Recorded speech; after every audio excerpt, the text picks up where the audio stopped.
This is part 7 of Ocarina of Time 3D. In this part, we're going to be spending some time here in the Lost Woods and the Forest Meadow doing... guess what? Yeah, I know. I was like, a little more item collecting while we're here. And this part, man, there's a part of this part that I absolutely hate. And we apologize in advance. It is long and boring. Yes, it is. Like that one certain part. that part, yeah. One certain item that we will begin. But I actually like this right here, and... that was actually something simple that I did not do the first time in the game. Neither. You would think you see like a big bullseye, you would shoot at it. Yeah. Never even thought about it. I just thought it was a really cool touch having that just like hanging there off the tree. It's like the Deku scrub just, chills out here and rewards you. Yeah, it's an easy upgrade to get, and like it's one of the upgrades that actually kind of makes sense. Like sometimes we get upgrades, I can't think of one off the top of my head, but sometimes you get upgrades and you're like, how did I get that upgrade for doing this? So I was just happy we had a Deku scrub give us an item instead of shooting at us. Yeah, really. That's the nicest business scrub that we've had in a Zelda game, really. Now, these guys, the Skull Kids, is this Skull... Now, see, is this like a mirror image, or is it Skull Kids? Well, from what because I was just messing around when I was watching this to make my notes. I was getting bored just watching it myself. Yes. And I was messing around on one of the Zelda websites out there, and... I don't think it's a mirror image. I think there's actually, it says that there's a race of Skull Kids. And I did not know that. And I think at some point, Navi mentions, I think you have to like maybe Z-target one, and Navi mentions, is this what happens to kids that get lost in the woods? Or she says that at some point. And so I think there's several of them. And this is the part we were talking about. Yes. I absolutely hate this game, and I never did this. The first couple playthroughs, actually. Oh, no. Until I was recording this game, I never did this because I don't have the patience. No. We're low on patience. And when I sit there and play a song and you give me a green rupee, I'm done. Oh, exactly. I'm done. I'm out. We have to go through this 3 times to finally get to the heart piece that we do get out of this. Our first 2 rewards are a green rupee and a blue rupee. Yeah, that's just a total... I mean, this early in the game, at least give us a red rupee or something. I mean, I was done. And this game is actually kind of difficult. Like, when I was recording this, I was like, oh, don't screw up. Don't screw up. And, like... because it's like totally random. Like most of the songs that we get in this game have some kind of pattern. They do. Like this is just really all over the place. Yeah, and most of them like it just repeats the same 3 notes for most songs. Not all of them, but which is the kind of songs I like. Exactly. I could have been a musician if that's how all music was played. Or the Scarecrow song where you just write your own. Up, yes. down, up, down, up, down, up, down. Well, you can't do that actually. And I was actually a lot more creative, as you'll see later on. I use LR. Oh, there you go. LR. But we'll begin that a little bit later on down the road. Yeah, you can tell we're bored. So much for spoiler alerts.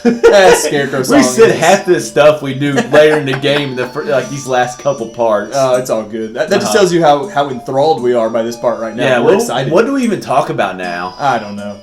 The Lost Woods. Well, I will say, and this is something I was thinking about. It's so interesting that the Skull Kids were such minor characters in Ocarina of Time. I about forgot what game we were playing. Ocarina of Time, but Majora's Mask, one of the Skull Kids, at least ends up being like the central figure of the game. I'm really glad they took someone that was a relative background character, a secondary character, and brought him to be so much more important and prominent in Majora's Mask. And when you were playing this game, you would never have thought that character was going to be a main character in another game. Like, it's like kind of like a minion, or is that the right word? Like, Yeah, exactly. I don't know if that's the right word, but Well, it's funny. Kind of like a pushover. Like, not in a bad way, but just like you didn't care that much about that character. You kind of just brushed them off to the side, and then bam, he's a huge character in another game. To be honest, you could have gone through this whole game and never even talked to them. That is true. The Skull Kids. Well, there's a couple side. Yeah, I'm not sure. I can't remember if there's anything like that was required that you had to do with him. No, I don't think so. Stupid Al. But once again, the graphics. Like, I mean, look at the leaves behind us and everything, and just something that you did not get in the original version. Plus, like just the stuff floating in the air. I guess it's like you got lightning bugs. Looks like stupid Al got me turned around right there. That's what I totally thought I was facing another direction. You see me right there. I go back. I look at that little.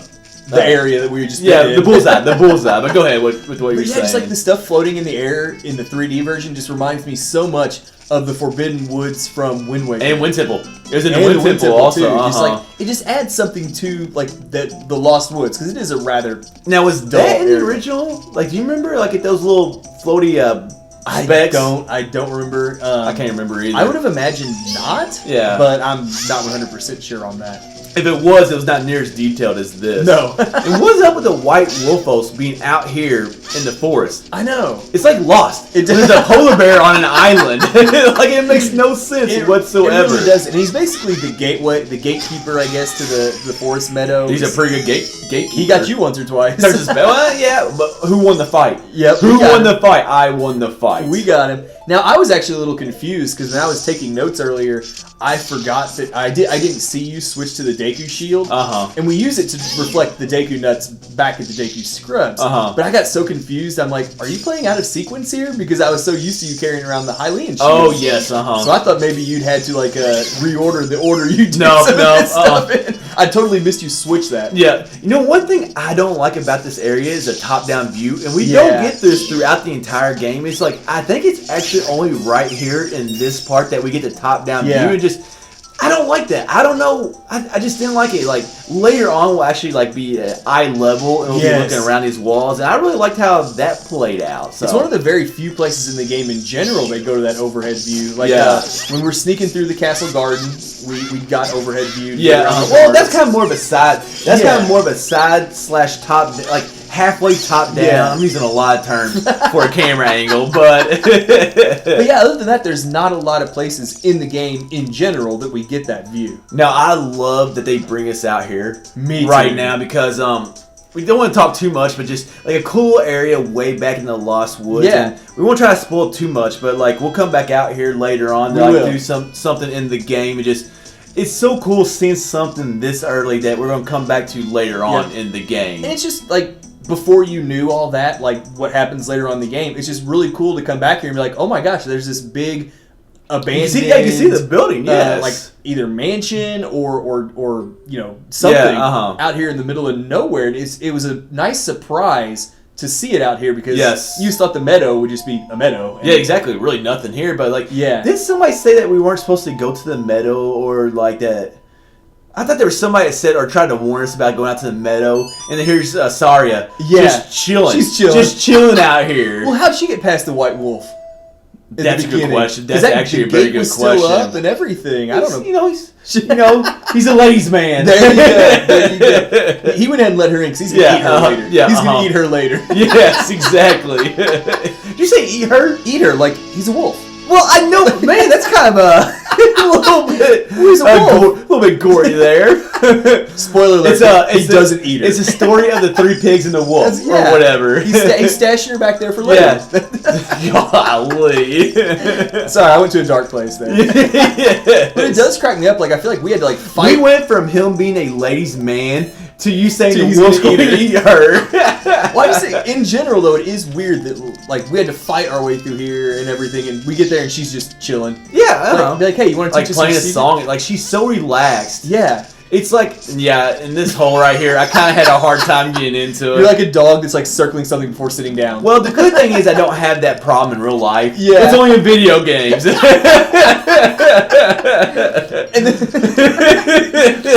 this is where we had mentioned that like we will find a fairy fountain. It's great to go ahead and like fill up your empty bottles if you have them. I think one of ours still has milk in it. Well, one that has milk, and then also we'll need one later on for something else. Yes, for something else. So I was like, I'm just gonna go ahead and get one fairy right now. You really don't need fairies this early in the game because when you get hit, you don't like take a lot of damage. But still, 4 hearts is not a lot. No, we don't got 4 hearts right now. You are right. Yeah, which is weird. I feel like we've gotten a lot of heart pieces. I figured we would have gotten another full heart container by now. You know, like visiting, like I said, I like visiting the secret force meadow early in the game. Like I like the whole Lost Woods. It is this early in the game because, like we said, we'll come back here later on. So we kind of like you get 2 big doses in different parts of the game. We really do. And it's funny, like even Saria said, like, I feel like this place is going to be important later on. Like she says that when we talk to her. She's like, I feel like this place is going to be important later on at some point. And sure enough, it does end up being important. It's very, very important. Why does the stupid owl talk to us twice in a span of like 5 minutes? Well, plus he's talking to us about playing songs, and this is like the 3rd one we've learned in 3 parts. Yes, exactly. He's just now talking to us. Maybe you could have possibly learned that before another song too, like Eponas. We could have learned this song before Eponas, but anyways, this is going to wrap up part 7 of Ocarina of Time 3D.